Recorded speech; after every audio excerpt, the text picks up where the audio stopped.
విధాన పరిషత్ కలిగిన రాష్ట్రాలు.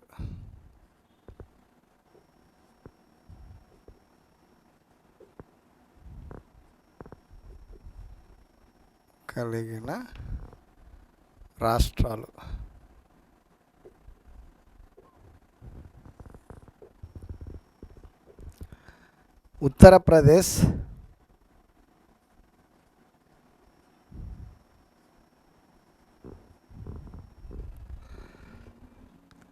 బీహార్,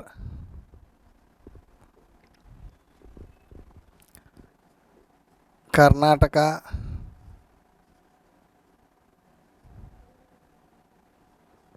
మహారాష్ట్ర,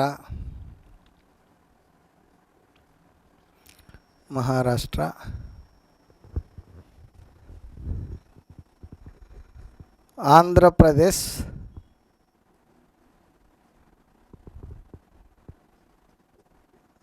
తెలంగాణ.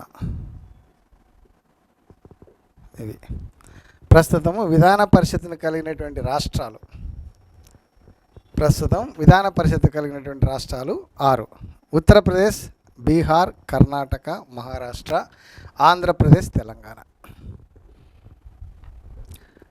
ఇంతకుముందు 370 ఆర్టికల్ జమ్మూ కాశ్మీర్కి సంబంధంగా 370 ఆర్టికల్ రద్దు చేయక మునుపు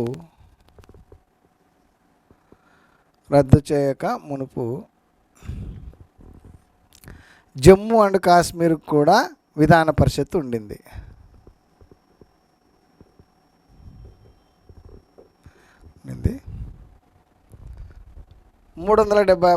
ఆర్టికల్ను రద్దు చేయడము, జమ్మూ కాశ్మీర్ను 2 కేంద్ర పాలిత ప్రాంతాలుగా విభజించడము.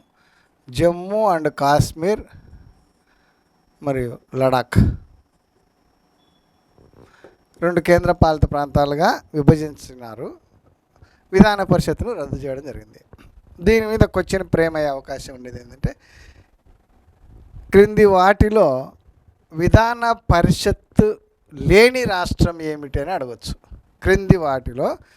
క్రింద ఇవ్వబడినటువంటి రాష్ట్రాలలో విధాన పరిషత్తు లేని రాష్ట్రం ఏమిటి అని అడగవచ్చు. అంటే ఇప్పుడు చాయిస్లో ఉత్తరప్రదేశ్, ఆంధ్రప్రదేశ్, కర్ణాటక ఇచ్చి జమ్మూ కాశ్మీర్ కూడా మనకు ఛాయిస్లో ఇస్తే, ఈ జమ్మూ కాశ్మీర్లో ప్రస్తుతం విధాన పరిషత్ లేదు కాబట్టి జమ్మూ కాశ్మీర్ మనకు ఆన్సర్ అవుతుంది.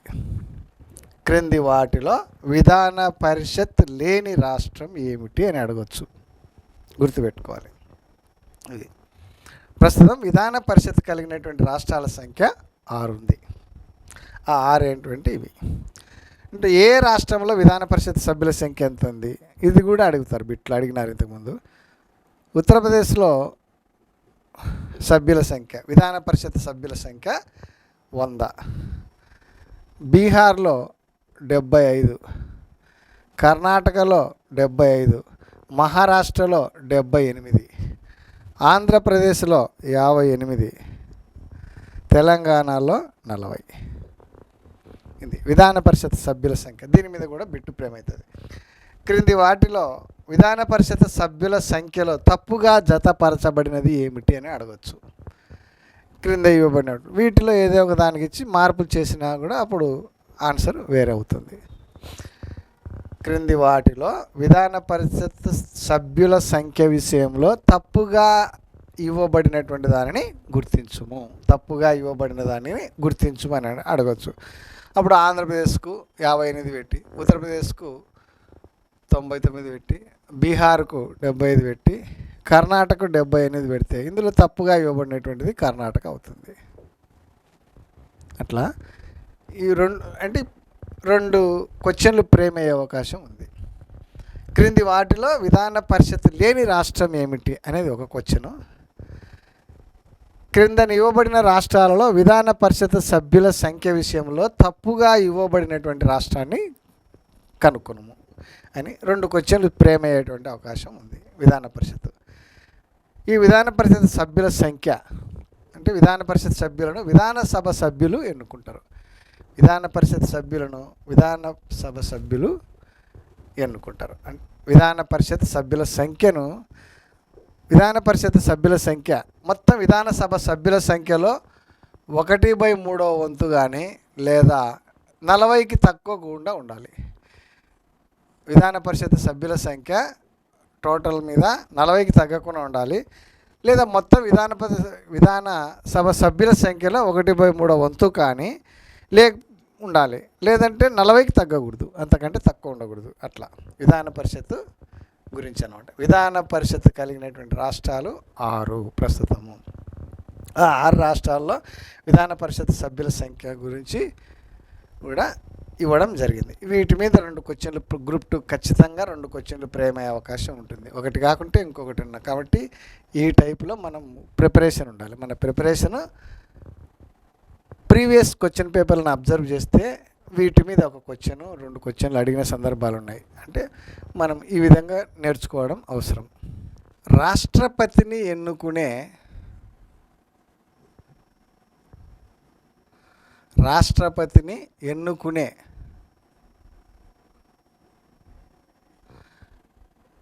ఎన్నికల గణంలో లేనివారు ఎవరు? రాష్ట్రపతిని ఎన్నుకునే ఎన్నికల గణంలో లేనివారు ఎవరు? రాష్ట్రపతిని ఎవరు ఎన్నుకుంటారు? రాష్ట్రపతిని ఎలక్టోరల్ కాలేజీ సభ్యులు.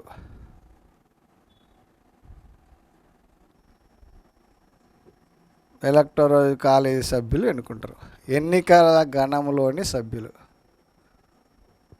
ఎన్నికల గణంలోని సభ్యులు ఎన్నుకుంటారు. రాష్ట్రపతిని ఎన్నికల గణంలో ఉండేటువంటి సభ్యులు ఎన్నుకుంటారు. Electoral college. ఈ ఎలక్టోరల్ కాలేజీలో లేని వారు ఎవరు? ఎలక్టోరల్ కాలేజీలో లేని వారు ఎవరు? రాజ్యసభకు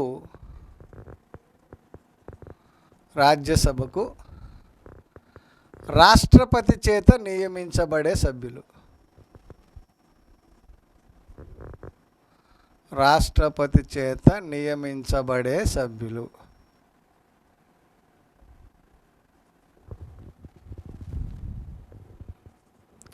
లోక్సభకు రాష్ట్రపతి చేత నియమించబడే 2 ఆంగ్లో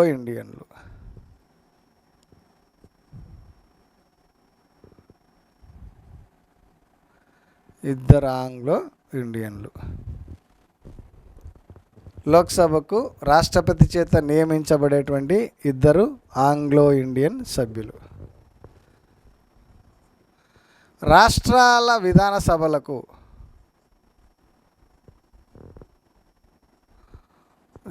సభలకు గవర్నర్ల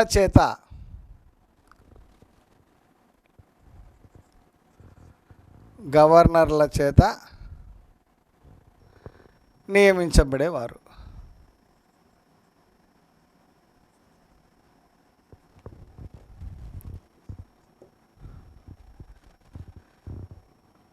విధాన పరిషత్ రాష్ట్రాల్లో ఉండేటువంటి 6 రాష్ట్రాల విధాన పరిషత్ సభ్యులు రాష్ట్రపతి ఎన్నికల్లో పాల్గొనరు. రాష్ట్రపతి ఎన్నికలలో పాల్గొనని వారు ఎవరంటే వీళ్ళు. రాజ్యసభకు రాష్ట్రపతి చేత నియమించబడే సభ్యులు 12 మంది సభ్యులు. ఎవరు వాళ్ళు? కళలు, సాహిత్యం, సాంఘిక సేవ,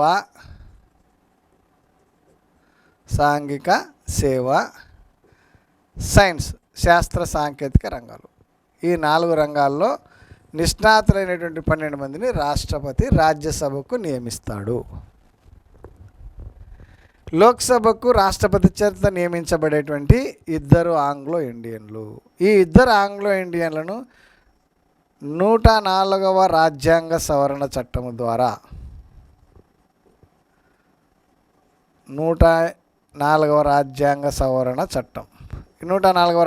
సవరణ చట్టం ద్వారా రాష్ట్రపతి చేత లోక్సభకు నియమించబడే 2 ఆంగ్లో ఇండియన్లను రిజర్వేషన్లను తొలగించడం జరిగింది. కాబట్టి రాష్ట్రపతి చేత ఆంగ్లో ఇండియా లోక్సభకు నియమించబడే ఇద్దరు ఆంగ్లో ఇండియన్ అనేటువంటి అంశం లేదు. ఎన్నో రాజ్యాంగ సవరణ అంటే 104వ రాజ్యాంగ సవరణ ద్వారా ఆంగ్లో ఇండియన్లకు రిజర్వేషన్లను తొలగించడం జరిగింది. రాష్ట్రాల విధాన సభలకు గవర్నర్ల చేత నియమించబడేవారు, ఒక్కొక్కరు గవర్నర్ల చేత. విధాన పరిషత్ సభ్యులు 6 రాష్ట్రాలు ఉన్నాయి కదా, ఇప్పుడు మనం చెప్పుకున్నాము 6 రాష్ట్రాల యొక్క విధాన పరిషత్ సభ్యులు. విధాన పరిషత్ సభ్యులు వీళ్ళు రాష్ట్రపతి ఎన్నికలలో పాల్గొనరు. రాష్ట్రపతి ఎన్నికలలో పాల్గొనరు.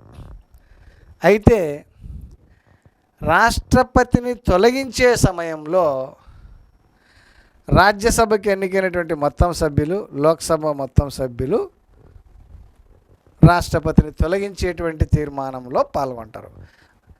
తొలగించే తీర్మానంలో రాష్ట్రాల విధాన సభల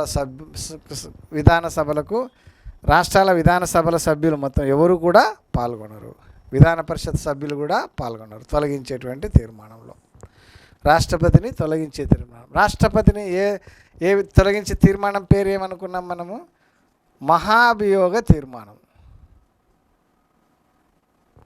మహాభియోగ తీర్మానం, రాష్ట్రపతిని తొలగించే తీర్మానము మహాభియోగ తీర్మానం. ఈ మహాభియోగ తీర్మానం ద్వారా తొలగిస్తారు. ఎందుకు తొలగిస్తారు? ఏ కారణం ఏంటంటే ఏకైక కారణం రాజ్యాంగ ధిక్కరణకు పాల్పడినాడు.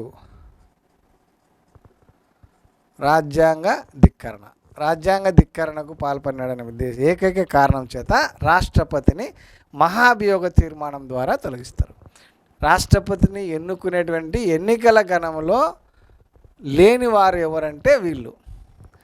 రాష్ట్రపతిని ఎన్నుకునేటప్పుడు ఉంటారు, కానీ రాష్ట్రపతిని తొలగించేటప్పుడు లేని వాళ్ళు ఎవరంటే రాష్ట్రాల విధాన సభలకు అన్ని రాష్ట్రాల విధాన సభల సభ్యులు, విధాన పరిషత్ సభ్యులు వీళ్ళందరూ పాల్గొన్నారు. కేవలము రాష్ట్రపతిని తొలగించే తీర్మానంలో పార్లమెంటు ఉభయ సభల సభ్యులు మాత్రమే పాల్గొంటారు. పార్లమెంటు ఉభయ సభల సభ్యులు మాత్రమే రాష్ట్రపతిని తొలగించే తీర్మానంలో పాల్గొంటారు.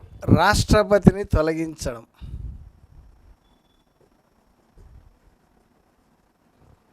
రాష్ట్రపతిని తొలగించడం.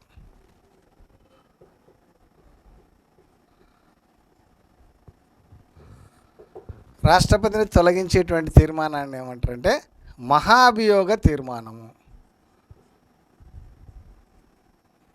మహాభియోగ తీర్మానం, రాష్ట్రపతిని తొలగించే తీర్మానం పేరు మహాభియోగ తీర్మానం. రాష్ట్రపతిని తొలగించే తీర్మానముని పార్లమెంటులోని ఉభయ సభలలో ఏ సభలోనైనా ప్రవేశపెట్టవచ్చును. పార్లమెంటు ఉభయ సభలలో ఏ సభలోనైనా ప్రవేశపెట్టవచ్చు.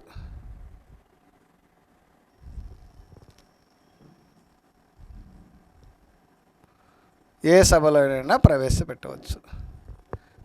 ఏ సభలో ప్రవేశపెట్టాలంటే ఆ సభ సభ్యులు, లోక్సభలో అయితే 100 మంది, రాజ్యసభలో అయితే 50 మంది సభ్యులు సంతకాలు చేసి సభాధిపతికి ఇవ్వాలి. సభాధిపతికి 14 రోజుల ముందు ఇవ్వాలి.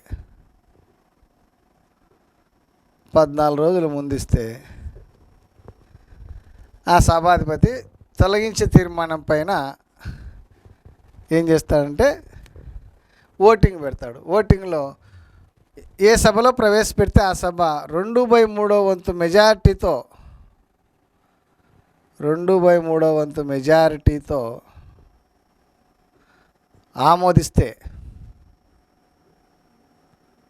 ఆమోదిస్తే ఆ సభలో బిల్లు నెగ్గినట్టుగా ఉంటుంది. ఆ సభలో బిల్లు నెగ్గినట్టుగా ఉంటుంది. మెజారిటీ సభ్యులు హాజరైన వాళ్ళలో 2/3 వంతు మెజారిటీ సభ్యులు హాజరైన వాళ్ళలో 2. నెక్స్ట్ ఏంది? 2వ సభకు పంపిస్తారు. 2వ సభకు తొలగించే తీర్మానాన్ని పంపిస్తే 2వ సభ విచారణ కమిటీని ఏర్పాటు చేస్తుంది, లేదా సభ స్వయంగా విచారణ జరుపుతుంది. 2వ సభలో ఓటింగ్లో పాల్గొనే సమయంలో సభకు రాష్ట్రపతి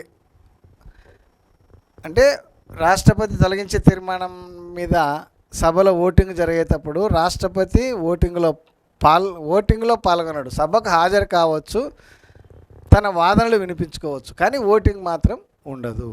రెండవ సభ కూడా 2/3 వంతు మెజారిటీతో ఆమోదిస్తే ఆ రోజు నుండి రాష్ట్రపతి పదవి ఖాళీ అవుతుంది. ఆ రోజు నుండి రాష్ట్రపతి పదవి ఖాళీ అవుతుంది. అది రాష్ట్రపతిని తొలగించేటువంటి తీర్మానం పేరు మహాభియోగ తీర్మానం. చాలాసార్లు వచ్చినటువంటి బిట్టు. రాష్ట్రపతిని తొలగించేటువంటి తీర్మానం మహాభియోగ తీర్మానం. ఒక వ్యక్తి రాష్ట్రపతి పదవికి ఎన్నిసార్లు పోటీ చేయవచ్చును? ఒక వ్యక్తి రాష్ట్రపతి పదవికి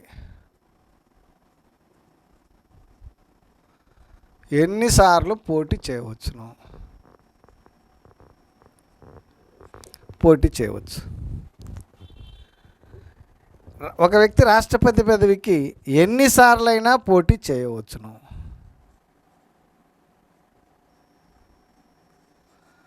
ఎన్నిసార్లైనా పోటీ చేయవచ్చును. ఒక వ్యక్తి రాష్ట్రపతి పదవికి ఎన్నిసార్లైనాను పోటీ చేయవచ్చును. ఒక వ్యక్తి రాష్ట్రపతి పదవికి ఎన్నిసార్లైనా పోటీ చేయవచ్చును. కాకపోతే సాంప్రదాయం ప్రకారం 2 సార్లకు మించి ఏ వ్యక్తి కూడా ఇంతవరకు రాష్ట్రపతిగా, ఒక రాజేంద్ర ప్రసాద్ తప్ప ఎవరు కూడా 2 సార్లకు మించి రాష్ట్రపతి పదవికి పోటీ చేసిన వారు లేరు. కేవలం డాక్టర్ రాజేంద్ర ప్రసాద్ మాత్రమే, మొదటి రాష్ట్రపతి రాజేంద్ర ప్రసాద్ మాత్రమే 2 సార్లు రాష్ట్రపతి పదవిని నిర్వహించినటువంటి వ్యక్తి. రాష్ట్రపతి యొక్క జీతభత్యాలు.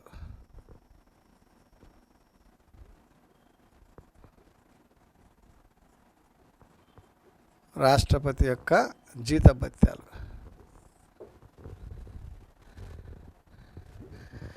రాష్ట్రపతి జీతభత్యాలను గురించి 2వ షెడ్యూల్లో పేర్కొనడం జరిగింది.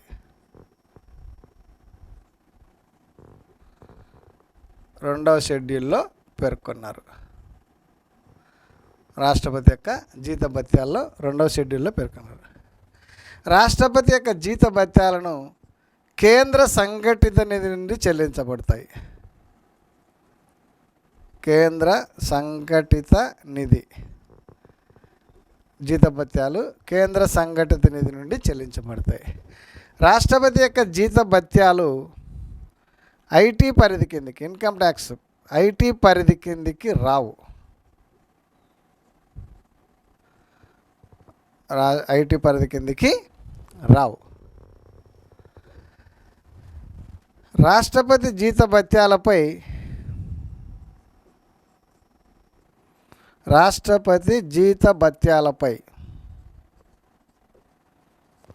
పార్లమెంటులో ఓటింగ్ పెట్టరాదు. పార్లమెంటులో ఓటింగు పెట్టరాదు.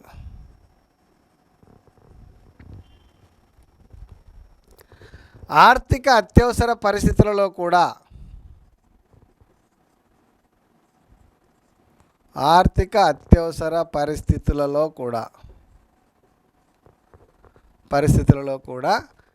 రాష్ట్రపతి జీతభత్యాలు తగ్గించరాదు. రాష్ట్రపతి జీతభత్యాలు తగ్గించరాదు. ప్రస్తుతం రాష్ట్రపతి యొక్క జీతభత్యాలు వచ్చేసి 5 లక్షలు.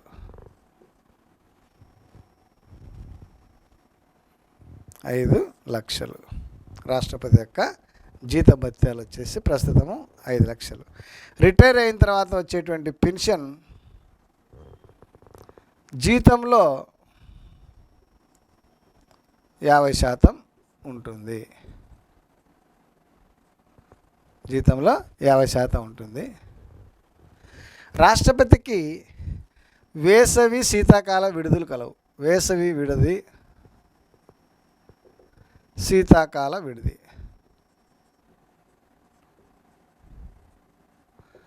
వేసవి విడిది, శీతాకాల వేసవి విడిది సిమ్లా. శీతాకాల విడిది వచ్చేసి హైదరాబాదులోని బొల్లారం. హైదరాబాదులోని బొల్లారం శీతాకాలం యొక్క విడది. రాష్ట్రపతి నివసించే భవనం పేరు రాష్ట్రపతి భవన్. రాష్ట్రపతి భవన్. ఇక్కడ ప్రపంచ ప్రసిద్ధిగాంచినటువంటి మొఘల్ గార్డెన్స్ కలవు. మొఘల్ గార్డెన్స్ కలవు. ప్రపంచ ప్రసిద్ధిగాంచిన మొఘల్ గార్డెన్స్ కలవు. మనం ఏ దేశ రాజ్యాంగం నుండి ఏ అంశాలు గ్రహించినాం?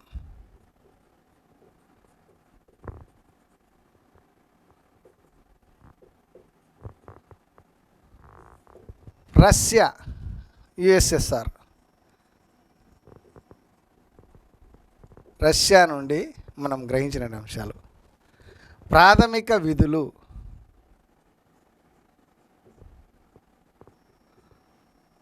ప్రాథమిక విధులు.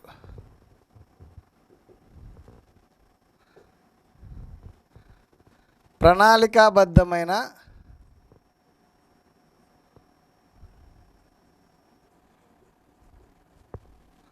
ఆర్థిక వ్యవస్థ.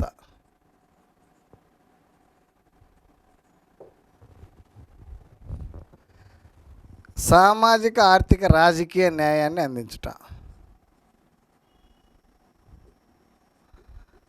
ఆర్థిక రాజకీయ న్యాయాన్ని అందించుట.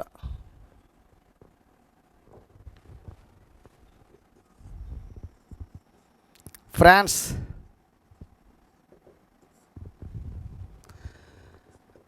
స్వేచ్ఛ, సమానత్వం,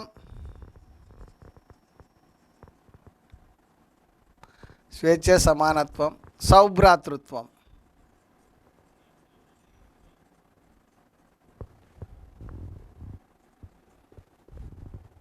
రిపబ్లిక్ పద్ధతి.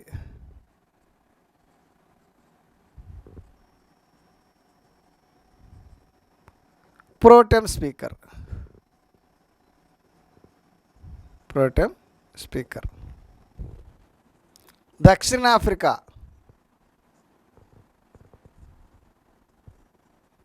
దక్షిణాఫ్రికా రాజ్యాంగ సవరణ విధానము.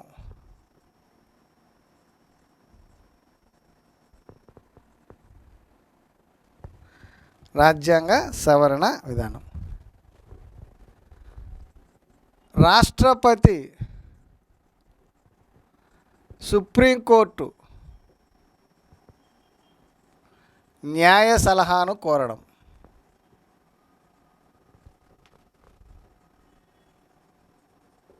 సుప్రీంకోర్టు యొక్క న్యాయ సలహాను కోరడం. ఐర్లాండ్, ఐరిష్ ఆదేశిక సూత్రాలు. ఆదేశిక సూత్రాలు.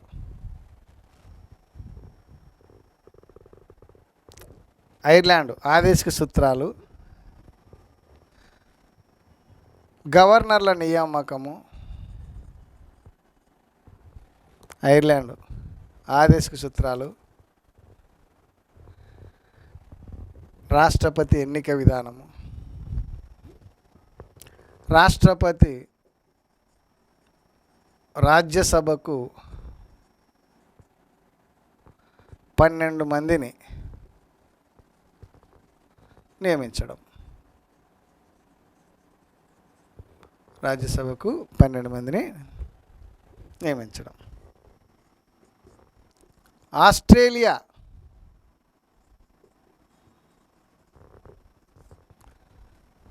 ఆస్ట్రేలియా ఉమ్మడి జాబితా.